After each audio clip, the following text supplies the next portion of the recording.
Neighborhoods are threatened, and only the dino trackers led by T-Rex Turner can stop them. Turner stuns a young T-Rex with a tranq arrow. So typically for rambles I go off script, but this time I want to try something a little different. Yes, this is scripted, but it's a very short one, and I'm not really going to be editing this that much. So on Wednesday, though hopefully I'll have this out before that, Jurassic World Rebirth is going to drop its first official trailer. Besides leaked set photos, the official set photos, and the synopsis of the initial teaser, we basically know nothing about what the story is going to be. So if you've been here for a while, you'll know that I'm a big fan of the Jurassic series. Not in an ironic sense either. Besides some issues that I have, I personally don't think any of these movies are truly awful. I'm not kidding. I'm serious. As much as I would love to get into the nitty-gritty of everything, that's for a different video down the line, though hopefully before the official movie releases. I have another big scripted video planned this month, but this is more of a stopgap.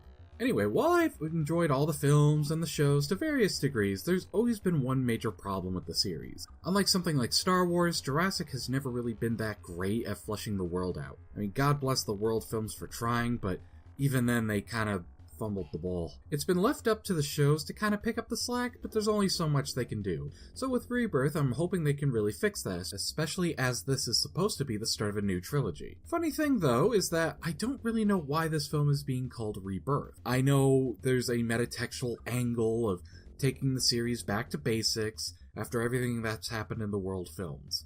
However, my issue is that I don't think enough time has really passed since Dominion to really call it that. It's barely been 3 years, which is typically the development window between the films, although COVID kinda messed up with that near the end. That's not even to talk about the weird things that went on with the production. Universal announced the film's release date, locked down the script, and even started visual effects work before getting a director. They eventually landed on Gareth Edwards, but with a year to shoot and edit, which is just bizarre.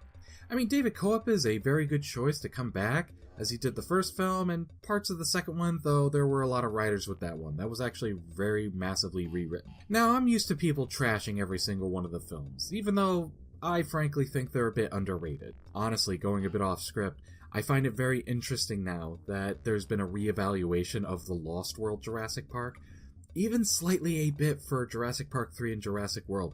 There's always revisionism that comes later. People looking back and be like, hey, you know what, this actually wasn't that bad. Or, oh hey, there was actually something I missed. Hey, these movies are actually saying something.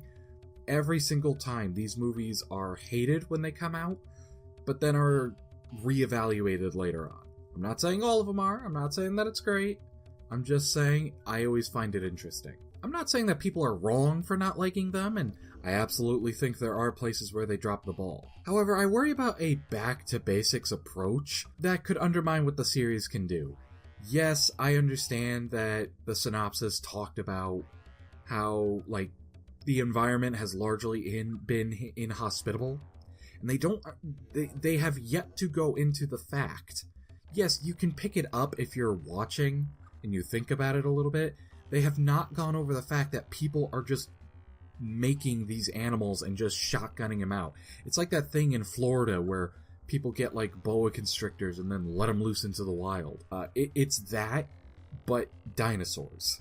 And reptiles and things like that. They haven't really gone into that, and I think the problem, I'm going off script again, I think the problem is that these movies kind of have a Godzilla issue where you have this big world going on, but you have to dedicate a large chunk of it to characters that don't talk and they only roar. Now, I'm not saying it's the exact same issue, and God bless us, we have Shin Godzilla, Godzilla -1, but the big problem with a lot of Godzilla films is that they tried to have human stuff going on, but half the movie had to be Godzilla and whoever he was fighting stomping around. And they don't talk, and they don't really move the story forward in a traditional sense for people. I mean, I love it. I mean, I have no issue with it. But that's been the problem. And especially the Jurassic World films wanted to tell so much. The problem is that they only had 3 movies to do it, and they had to re-establish things going forward with Jurassic World. Now, with the ingredients that they had, I think they did okay.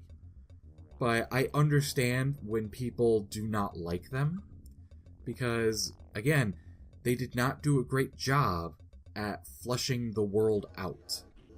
especially with how Biosyn is reintroduced. Yeah, no.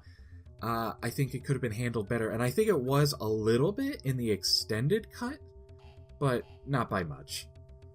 Yeah, so I worry that this back-to-back... I have a feeling that I don't know where this trilogy's gonna go. No idea.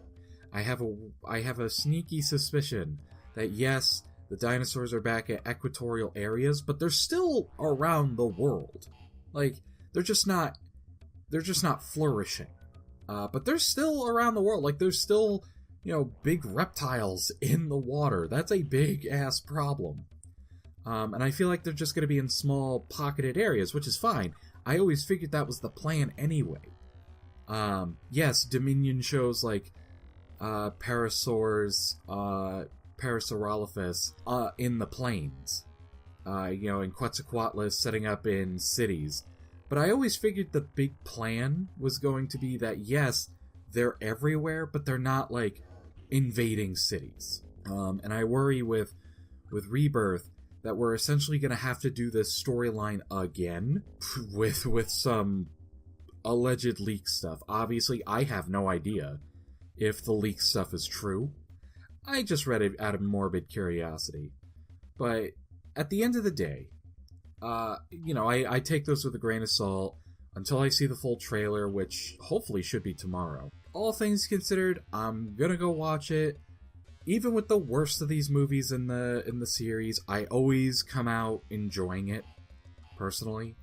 Because of the idea that it presents, or how it executes the plan, or, hey, you know what, I just enjoy dinosaurs. I enjoy how these films explore dinosaurs, and how they explore the ideas of man tinkering with genetics.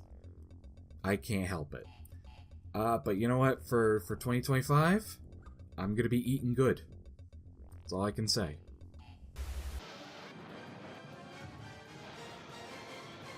Dino Crisis.